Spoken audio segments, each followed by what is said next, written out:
Hi all, welcome to competitive cracker. ഞാൻ മേഘ. ഞാൻ ആതിര അർച്ചന. So ഇന്ന് നമ്മൾ വന്നിട്ടുള്ളത്, നമുക്കറിയാം കോപ്പറേറ്റീവ് മേഖലയിൽ ഒരുപാട് തൊഴിലവസരങ്ങളുണ്ട് അല്ലെ. അപ്പോൾ പുതിയ കുറെ തസ്തികകൾ കൂടി ഇനി CSEB-യുടെ കീഴിലേക്ക് വരികയാണ് അല്ലെ. മിസ് അറിഞ്ഞില്ലേ ആ കാര്യം? അതെ. അപ്പോൾ നമ്മളുടെ 2024 ഡിസംബർ 31 വന്ന സഹകരണ സർവീസ് ചട്ടം അനുസരിച്ചിട്ടാണ് നമ്മളുടെ പുതിയ തസ്തിക CSEB-ക്ക് വിടാനുള്ള ഉത്തരവ് വന്നിട്ടുള്ളത്. ഏതൊക്കെ തസ്തികകളാണ് അതിൽ വരുന്നത്? പ്രധാനമായിട്ടും നമുക്കറിയാം, ഇതുവരെ CSEB-ക്ക് വിട്ടിട്ടുണ്ടായിരുന്ന തസ്തികകൾ എന്ന് പറയുന്നത് assistant secretary, chief accountant, junior clerk cashier, data entry operator ഒക്കെയാണ്. അതിന്റെ പുറമെ ആയിട്ട് ഇനി അപ്രൈസർ തസ്തിക കൂടി, സഹകരണ അപ്രൈസർ തസ്തിക കൂടി ബോർഡിന്റെ വിടുകയാണ്. ഇനി മുതൽ ബോർഡാണ്. ഒരു വലിയൊരു അവസരമാണ് ഉദ്യോഗാർത്ഥികളെ സംബന്ധിച്ചിടത്തോളം. കാരണം പുതിയ ഒരു തസ്തിക വരിക എന്ന് പറയുന്നത് ഒരുപാട് പേർക്ക് ജോലിക്ക് കയറാനുള്ള, സ്ഥിര വരുമാനം കിട്ടുന്ന ഒരു ജോലിയിലേക്ക് കയറാനുള്ള ഒരു വലിയ അവസരമാണല്ലോ. അപ്പോൾ ഇനി മുതൽ സഹകരണ സംഘങ്ങളിലെ അപ്രൈസർ തസ്തിക കൂടി സഹകരണ സർവീസ് പരീക്ഷാ ബോർഡിന്റെ കീഴിലേക്ക് വരും.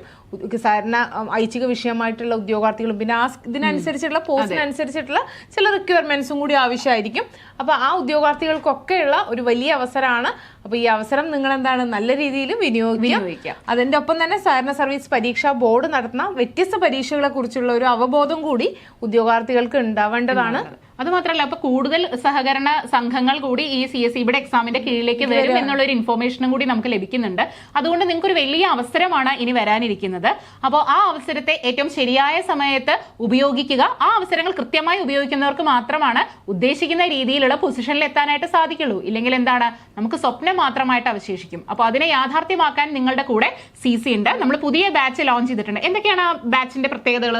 നമുക്കറിയാം, മാറുന്ന പരീക്ഷ രീതിക്ക് അനുസരിച്ചാണ് നമ്മളുടെ കോഴ്സസ് നമ്മൾ ഫ്രെയിം ചെയ്തിട്ടുള്ളത്.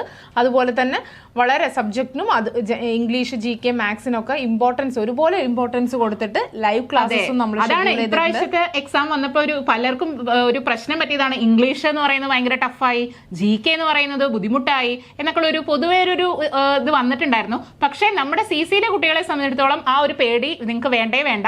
കാരണം ഇംഗ്ലീഷിനാണെന്നുണ്ടെങ്കിലും GK ആണെന്നുണ്ടെങ്കിലും മാത്സ് ആണെങ്കിലും ഇതിനെല്ലാം ഇമ്പോർട്ടൻസ് കൊടുത്തുകൊണ്ട് തന്നെയാണ് നമ്മുടെ ക്ലാസ്സുകൾ മുന്നോട്ട് പോകുന്നത്. ഒരിക്കലും സബ്ജക്ട് മാത്രമല്ല നമ്മൾ പഠിക്കുന്നത്, ഒരു ഇന്റഗ്രേറ്റഡ് അപ്രോച്ച് ആണ്. അപ്പൊ തീർച്ചയായിട്ടും നമ്മുടെ ഉദ്യോഗാർത്ഥികൾക്ക് ഇതൊരു നല്ലൊരു അവസരമാണ്. അത് മാത്രമല്ല മിസ്സേ, പിന്നെ ഇപ്പോ മാർക്കിന് എന്തൊക്കെയോ മാറ്റങ്ങൾ വന്നിട്ടുണ്ടല്ലോ അല്ലെ? മാർക്കിന് മാറ്റങ്ങൾ വന്നിട്ടുണ്ട്. നമ്മുടെ ഇന്റർവ്യൂ മാർക്കിനും വ്യത്യാസങ്ങൾ വന്നിട്ടുണ്ട്. മുന്നേ മാക്സിമം ഇന്റർവ്യൂവിന്റെ മാർക്ക് എന്ന് പറയുന്നത് 15 മാർക്കായിരുന്നു. അത് 20ലേക്ക് ഉയർത്തിയിട്ടുണ്ട്.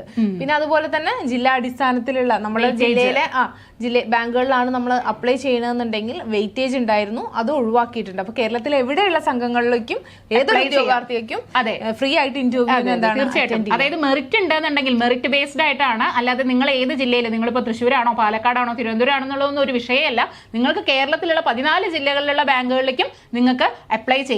കാരണം ആ ഒരു വെയിറ്റേജ് എന്ന് പറയുന്ന, വെയിറ്റേജിന് കൊടുക്കുന്ന മാർക്ക് എന്ന് പറയുന്നത് ഇപ്പൊ എന്താണ്, എടുത്തു കളഞ്ഞു. അതുപോലെ വലിയൊരു അവസരമാണ്. മിനിമം മാർക്ക് എന്ന് പറയുന്നത് ഇന്റർവ്യൂ അറ്റൻഡ് ചെയ്താൽ ഏതൊരു ഉദ്യോഗാർത്ഥിക്കും മിനിമം മാർക്ക് 3 മാർക്കായിരുന്നു കിട്ടിയിരുന്നത്, അത് 4 ആക്കി ഉയർത്തിയിട്ടുണ്ട്. ഓക്കെ. അപ്പൊ ഒരുപാട് കാതലായിട്ടുള്ള മാറ്റങ്ങളോട് കൂടി തന്നെയാണ് CSEB-യുടെ ഇനിയുള്ള നോട്ടിഫിക്കേഷൻ വരാൻ പോകുന്നത്.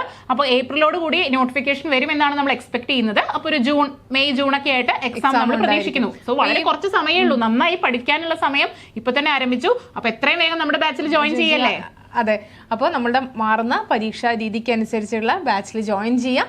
അപ്പോൾ ഇത്തവണത്തെ CSEB എക്സാം നമുക്ക് CC-ക്കൊപ്പം ആവട്ടെ. Thank you.